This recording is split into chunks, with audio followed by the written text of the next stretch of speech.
ನಮಸ್ಕಾರ ಎಲ್ಲರಿಗೂ, welcome back to Jaya recipe.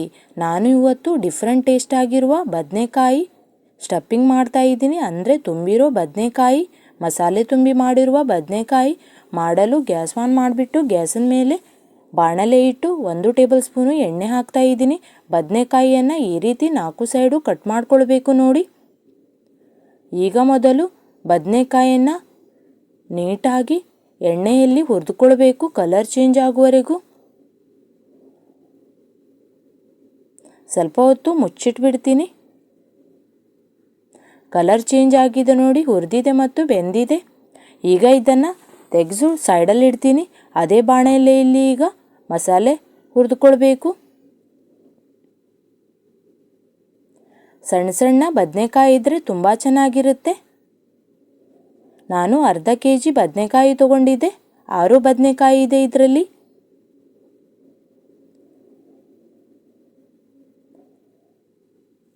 ಗ್ಯಾಸನ್ flame slow ಇಟ್ಟೆ ಹುರಿದುಕೊಳ್ಳಿ.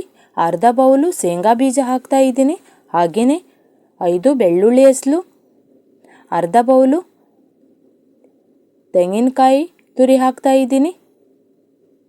ಈ ಥರ ಮಸಾಲೆ ಹುರಿದು ಬದನೆಕಾಯಿ ಮಾಡುವುದರಿಂದ ಟೇಸ್ಟು ಸಖತ್ತಾಗಿರುತ್ತೆ. ಈ ಬದನೆಕಾಯಿ ಚಪಾತಿ ಜೊತೆ, ಅನ್ನದ ಜೊತೆ ಮತ್ತು ರೊಟ್ಟಿ ಜೊತೆ, ಪುಲ್ಕಾ ಜೊತೆನೂ ಸೂಪರ್ ಆಗಿರುತ್ತೆ ಫ್ರೆಂಡ್ಸ್. ನಿಮಗೆ ಸಾಂಬಾರು, ರಸಮ್ಮು ಮತ್ತು ಪಲ್ಯ ತಿಂದು ಬೇಸರ ಅನಿಸಿದರೆ ಈ ರೀತಿ ಡಿಫ್ರೆಂಟ್ ಟೇಸ್ಟಲ್ಲಿ ನೀವು ಈಸಿಯಾಗಿ ಮಾಡ್ಕೊಳ್ಬೋದು. ಬದನೆಕಾಯಿ ಅಂದರೆ ಎಲ್ಲರಿಗೂ ಇಷ್ಟ. ಅದರಲ್ಲೂ ಈ ರೀತಿ ಮಾಡಿಕೊಟ್ರೆ ಎಲ್ಲರೂ ಇಷ್ಟಪಟ್ಟು ತಿಂತಾರೆ. ಈಗ ಇದರಲ್ಲಿ 1 ಟೇಬಲ್ ಸ್ಪೂನು ಬಿಳಿ ಎಳ್ಳನ್ನು ಹಾಕಿದ್ದೀನಿ. ಎಲ್ಲವನ್ನು ಕಲರ್ ಚೇಂಜ್ ಆಗುವವರೆಗೂ ಚೆನ್ನಾಗಿ ಹುರಿದುಕೊಳ್ಬೇಕು.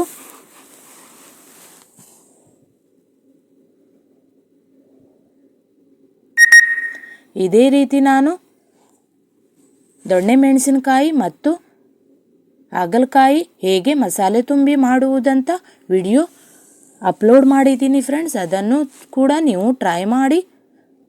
ಟೇಸ್ಟ್ ಅಂತೂ ಸಖತ್ತಾಗಿರುತ್ತೆ ಫ್ರೆಂಡ್ಸ್. ಎಲ್ಲವೂ ಹುರಿದಿದೆ. ಈಗ ಇದಕ್ಕೆ ಮಸಾಲೆ ಹಾಕ್ಕೊಳ್ಳೋಣ.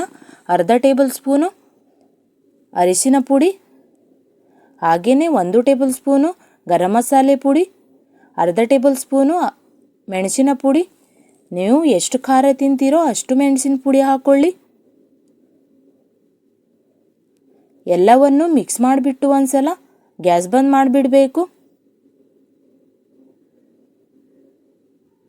ಇಲ್ಲ ಅಂದರೆ ಮಸಾಲೆ ಎಲ್ಲ ಕಪ್ಪಗಾಗಿಬಿಡುತ್ತೆ. ಈ ಥರ ಚೆನ್ನಾಗಿ ಮಿಕ್ಸ್ ಮಾಡ್ಕೊಳ್ಬೇಕು.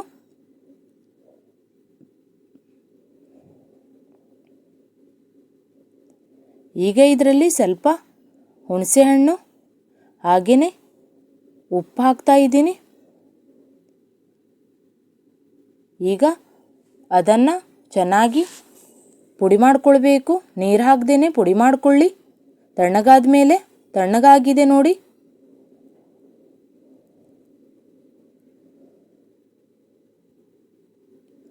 ಈ ಥರ ಪುಡಿ ಮಾಡ್ಕೊಳ್ಬೇಕು. ತರಿಯಾಗಿ ಪುಡಿ ಮಾಡ್ಕೊಳ್ಬೇಕು. ನೋಡಿ ಎಷ್ಟು ಚೆನ್ನಾಗಿ ಬಂದಿದೆ. ಈಗ ಹುರಿದಿಟ್ಟಿರುವ ಬದನೆಕಾಯಿಯಲ್ಲಿ ಇದನ್ನು ಮಸಾಲೆ ತುಂಬಿಕೊಳ್ಬೇಕು. ಈ ರೀತಿ 4 ಸೈಡು ಮಸಾಲೆ ಚೆನ್ನಾಗಿ ತುಂಬಿಕೊಳ್ಳಿ.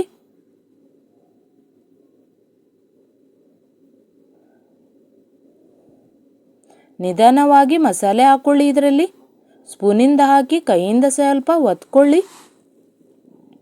ಬದನೆಕಾಯಿಯ ಭಾಳಷ್ಟು ರೆಸಿಪಿಯನ್ನು ಫ್ರೆಂಡ್ಸ್ ನಾನು ಅಪ್ಲೋಡ್ ಮಾಡಿದ್ದೀನಿ. ಅದನ್ನು ಸಹ ನೀವು ಟ್ರೈ ಮಾಡಿ.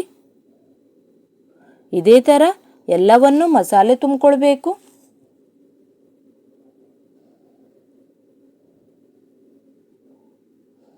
ಮಸಾಲೆ ಘಮಕ್ಕೆ ತುಂಬ ಟೇಸ್ಟ್ ಕೊಡುತ್ತೆ ಫ್ರೆಂಡ್ಸ್ ಬದನೆಕಾಯಿ ಮಸಾಲೆ ತುಂಬಿರೋ.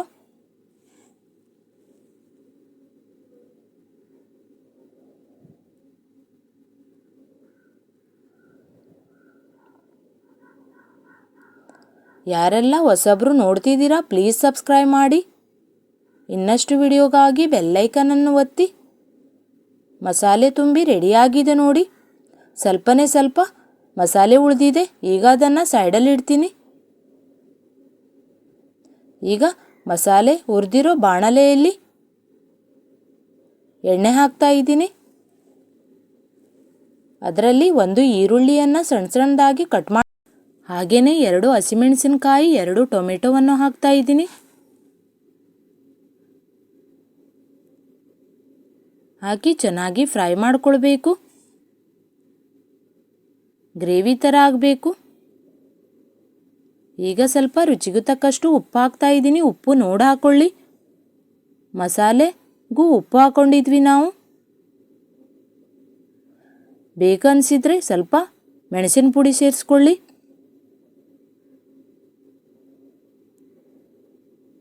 ಈಗ ಇದರಲ್ಲಿ 1/4 ಟೇಬಲ್ ಸ್ಪೂನು ಅರಿಶಿನ ಪುಡಿ, 1/4 ಟೇಬಲ್ ಸ್ಪೂನು ಮೆಣಸಿನ ಪುಡಿ ಹಾಕ್ತಾ ಇದ್ದೀನಿ. ಹಾಕಿ ಚೆನ್ನಾಗಿ ಮಿಕ್ಸ್ ಮಾಡ್ಕೊಳ್ತೀನಿ.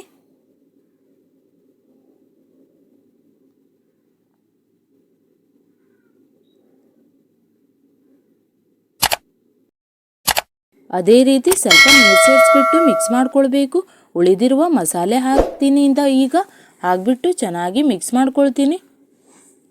ಉಳಿದಿರುವ ಮಸಾಲೆ ಹಾಕ್ತಾ ಇದ್ದೀನಿ ನೋಡಿ. ಮಸಾಲೆ ಹಾಕಿ ಮಿಕ್ಸ್ ಆಗಿದೆ. ಸ್ವಲ್ಪ ನೀರು ಹಾಕ್ಕೊಳ್ಳಿ, ಜಾಸ್ತಿ ನೀರು ಹಾಕ್ಕೊಳ್ಬೇಡಿ.